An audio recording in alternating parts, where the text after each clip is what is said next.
મહત્વના સમાચાર મળી રહ્યા છે સંઘ પ્રદેશ દમણથી। સંઘ પ્રદેશ દમણમાં તસ્કરોનો તરખાટ સામે આવ્યો છે। સંઘ પ્રદેશ દમણમાંથી સમાચાર કે જ્યાં તસ્કરોનો તરખાટ સામે આવ્યો છે। જાણીતા એવા એક જ્વેલરીના શોરૂમમાં તસ્કરોએ આ જ્વેલરના શોરૂમને નિશાન બનાવ્યું છે।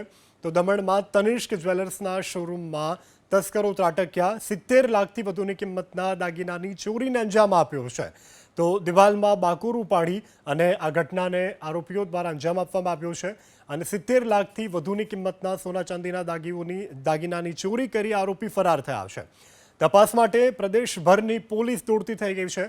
આ સમગ્ર ઘટના સીસીટીવી કેમેરામાં કેદ થઈ ગઈ। આ ઘટનાના સીસીટીવી ફૂટેજ પણ સામે આવ્યા છે। બનાવની વિગત મુજબ દમણના જાપા વિસ્તારમાં આવેલા જાણીતા તનિષ્કના શોરૂમમાં તસ્કરોએ ધાડ પાડી। સાહેબ અમે મંગળવારે સવારે દુકાન ખોલી ત્યારે 9 વાગ્યા ત્યારે એ વસ્તુ ખબર પડી કે દુકાન બધું માલ બખરેલો હતો। દીવાર તોડી બાજુની દીવાર તોડી ચોર અંદર ઘૂસી ગયા। 4 માણસ હતા અંદર। ચાંદીનો માલ ગયો, ગિફ્ટ આઇટમ ગઈ, બધી સોના ચાંદીની વસ્તુ બધી નીકળી ગઈ। અંદાજે એમ સાહેબ ચાલતો છે આમ 60-70 લાખ સમથિંગ માલ ગયો છે।